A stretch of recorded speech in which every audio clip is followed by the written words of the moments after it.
தமிழர் ஆட்சி பார்த்துட்டு இருக்க எல்லாருக்குமே வணக்கம். விஜய் அவர்கள் மோசமான ஆட்சி தான் பண்ணிட்டு இருக்காரு அப்படின்றது தெரியும். ஆனால் சீமான் அவர்கள் சொல்றத அவர் செய்கிறாரு அப்படின்றது ரொம்ப கிளியரா தெரியுது. போன வாட்டி திமுக ஆட்சியிலேயே சீமான் சொல்றதை செஞ்சுட்டு வந்துட்டு இருந்தாங்க அப்படின்றதும் ஒரு முக்கியமான விஷயமா இருக்கு. அதில் முக்கியமான விஷயம் சீமான் அவர்கள் போன ஆட்சியில் சீமான் அவர்கள் போராட்டமே என்ன அப்படின்னு பார்த்தீங்கன்னா தமிழக அரசு போக்குவரத்து கழகம்னு தானே பஸ்லலாம் இருக்கணும், ஆனால் ஏன் அரசு போக்குவரத்து கழகம்னு இருக்கு அப்படின்னு சொல்லிட்டு சீமான் அவர்கள் மிகப்பெரிய ஒரு போராட்டங்களை கையில் எடுத்தாரு. நிறைய பேர் கைதானாங்க, ஆங்காங்கே கைதுகள் நடந்தது, ஆங்காங்கே போராட்டங்கள் நடந்தது அப்படின்ற ஒன்று இருக்கு. இந்த நிலையில இந்த நேரத்தில் இப்போ விஜய் அவர்கள் ஆட்சிக்கு வந்ததுக்கப்புறம் இப்போ பஸ் திருப்பியும் மறுபடியும் புதுப்பிச்சு விட ஆரம்பிச்சிருக்காங்க. அதில் தமிழ்நாடு அரசு போக்குவரத்து கழகம் அப்படின்னு இருக்கு. ஆனா அதுல ஒரு முக்கியமான மைனஸ் என்ன அப்படின்னு பாத்தீங்கன்னா விஜய் அவர்கள் போட்டோ வேற முன்னாடி போட்டு வச்சிருக்காங்க அப்படின்றது ஒண்ணு இருக்கு. எதுக்கு அந்த போட்டோ போடணும் அப்படின்றது தெரியல.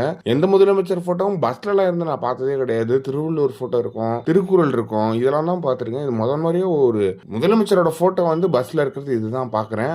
இது ஒண்ணு பாசிட்டிவா இருந்தாலும் இன்னொரு பக்கம் நெகட்டிவா தான் இருக்கு. எனவே சீமானவர்கள் சொன்னதை தான் எல்லாருமே செஞ்சுட்டு வந்துட்டு இருக்காங்க. சட்டமன்றத்துல இருந்து எல்லா இடத்துலயுமே சீமானவர்கள் சொல்றதுதான் நடக்குது அப்படின்றது ஒண்ணு இருக்கு. அதே மாதிரி சீமானவர்களோட அரசியல தான் நீங்க எடுத்து பண்ண முடியும். வேற ஒண்ணு உங்களுக்கு என்ன தெரியும் அப்படின்றது ஒண்ணு இருக்கு இல்லையா? அதுதான் இங்க நடந்துட்டு வந்துட்டு இருக்கு அப்படின்றதுல எந்த ஒரு மாற்றமே கிடையாது. இதுல மீண்டும் தமிழ்நாடு புதிதாக இயக்கப்பட்ட உள்ள அரசு பேருந்துகளில் மீண்டும் தமிழ்நாடு என்ற சொல் இடம்பெற்றுள்ளது அப்படின்றது ரொம்ப ரொம்ப மகிழ்ச்சியான விஷயமா இருக்கு. எனவே இதை பத்தி நீங்க என்ன நினைக்கிறீங்க அப்படின்றது மறக்காம சொல்லுங்க.